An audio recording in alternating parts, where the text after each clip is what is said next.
بسم اللہ الرحمن الرحیم۔ محرم کا مطلب ہے حرام کیا گیا۔ ایک ایسا عظیم مہینہ ہے جس میں لڑائی اور ہر قسم کی دشمنی روا رکھنا جائز نہیں ہے۔ محرم کا مطلب ممنوع بھی ہے۔ اس مہینے میں ہر قسم کا فساد کرنا یا کسی مسلمان پہ زیادتی اور ظلم کرنا منع ہے۔ رسول اللہ صلی اللہ علیہ وآلہ وسلم نے اس مہینے کی چند فضیلتیں بیان کی ہیں۔ سب سے پہلی فضیلت، اسلامی سال کی ابتدا اسی مبارک مہینے سے ہوتی ہے، بلکہ یوں کہیے محرم ہجری کیلنڈر کے مطابق سب سے پہلا مہینہ ہے جس سے اسلامی سال کا آغاز ہوتا ہے۔ 17 ہجری میں رسول اللہ صلی اللہ علیہ وآلہ وسلم کے جانثار صحابی ابو موسیٰ اشعری رضی اللہ تعالی عنہ نے خلیفہ راشد عمر بن خطاب رضی اللہ تعالی عنہ کو اس بات کی توجہ دلائی کہ ہم اسلامی تاریخ کا آغاز چونکہ کر چکے ہیں تو ہمیں اپنے سارے کے سارے سسٹم کو اس تاریخ کے مطابق ہی چلانا چاہیے۔ چنانچہ خلیفہ راشد عمر بن خطاب رضی اللہ تعالی عنہ نے مشورہ کمیٹی میں اس مشورے کو رکھا، جس پر علی المرتضیٰ رضی اللہ تعالی عنہ اور عثمان رضی اللہ تعالی عنہ کے مشورے پر اس تاریخ کو رائج کیا گیا۔ مکہ سے مدینہ ہجرت ذی الحجہ کے آخر میں ہی تھی۔ اسلامی حکومت کا جو نیا مہینہ شروع ہوا، سب سے پہلا مہینہ محرم کا مہینہ تھا، تو رسول اللہ صلی اللہ علیہ وآلہ وسلم کے صحابہ کے مشورے سے اسلامی سال کا پہلا مہینہ محرر ہی قرار دیا گیا۔ دوسری فضیلت، یہ حرمت والا مہینہ ہے۔ رسول اللہ صلی اللہ علیہ وآلہ وسلم نے جس قرآن کو صحابہ کرام کو سکھایا، وہ قرآن اس حقیقت کو بیان کرتا ہے، ان عدت الشہور عند اللہ 12 شہرا۔ اللہ رب العزت کے ہاں مہینوں کی تعداد 12 ہے۔ جب سے زمین و آسمان کو اللہ نے بنایا ہے، مہینوں کی تعداد 12 رکھی ہے۔ منہا 4 حرم، اور ان 12 مہینوں میں 4 مہینے حرمتوں والے ہیں، ان کو مزید عظمت اور عزت سے نوازا ہے۔ خود رسول اللہ صلی اللہ علیہ وآلہ وسلم کا فرمان ہے، جس کو ابو بکر رضی اللہ تعالی عنہ بیان کرتے ہیں، السنہ 12 شہرا، سال 12 مہینوں پر مشتمل ہوتا ہے۔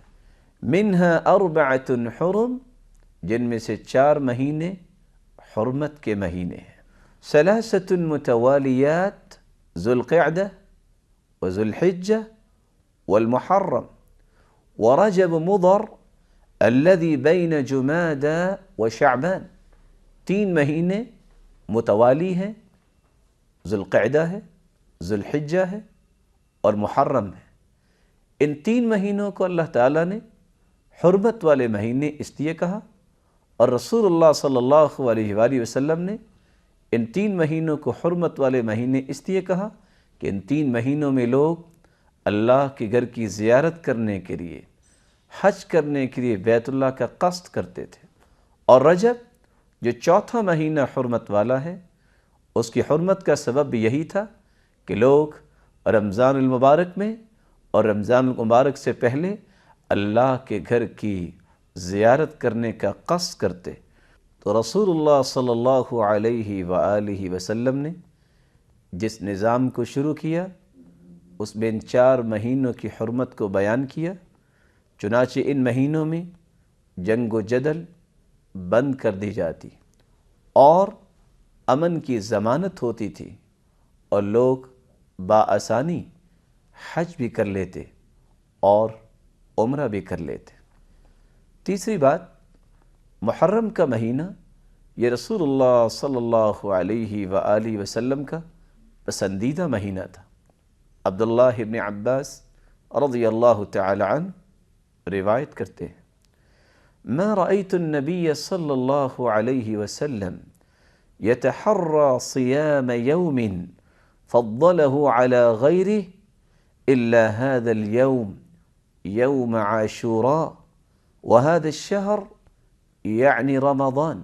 میں نے اللہ کے رسول صلی اللہ علیہ وآلہ وسلم کو نہیں دیکھا کہ جس طرح وہ عاشورہ کا روزہ جو 10 محرم کا روزہ ہے اس کے لیے جس طرح وہ تڑپ میں رہتے اور رمضان کے روزوں کا اہتمام کرتے اتنا کسی روزے کا اہتمام نہ کرتے.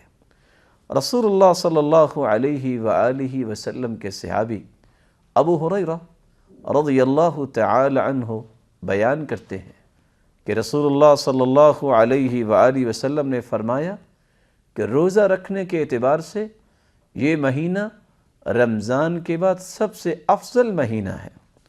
افضل الصیام بعد رمضان شہر اللہ الذي تدعونہ المحرم. رمضان المبارک کے بعد روزہ رکھنے کے اعتبار سے سب سے افضل مہینہ وہ ہے جس کو تم محرم کے نام سے یاد کرتے ہو. 5ویں بات، یہ مبارک مہینہ گناہوں کی معافی کا مہینہ ہے. عبداللہ ابن عباس رضی اللہ تعالی عنہ روایت کرتے ہیں رسول اللہ صلی اللہ علیہ وآلہ وسلم نے فرمایا احتسب علی اللہ، میں یہ گمان کرتا ہوں کہ یوم عاشورہ کا روزہ 10 محرم کا روزہ رکھنے والے کے بارے میں ان یکفر السنہ التی قبلہ، اس کے 1 سال کے گناہوں کو اللہ معاف فرما دیتے ہیں. اور ابو قتادہ رضی اللہ تعالی عنہ سے مروی ہے رسول اللہ صلی اللہ علیہ وآلہ وسلم سے جب سوال کیا گیا یوم عاشورہ کے روزے کے متعلق تو فرمایا یکفر السنۃ الماضیہ، پچھلے 1 سال کے گناہوں کو اللہ معاف فرما دیتے ہیں. 6ٹھی بات، یہ مہینہ اللہ کے نزدیک بھی بڑا معزز مہینہ ہے کیونکہ اس مہینے کی نسبت اللہ کی طرف کی گئی ہے. ابو ہریرہ رضی اللہ تعالی عنہ روایت کرتے ہیں رسول اللہ صلی اللہ علیہ وآلہ وسلم نے فرمایا افضل الصیام بعد رمضان شہر اللہ الذي تدعونہ المحرم. نبی کریم صلی اللہ علیہ وآلہ وسلم نے محرم کو شہر اللہ کا مہینہ کہا ہے. یہ اعزاز سال کے کسی اور مہینے کو نصیب نہیں ہوا.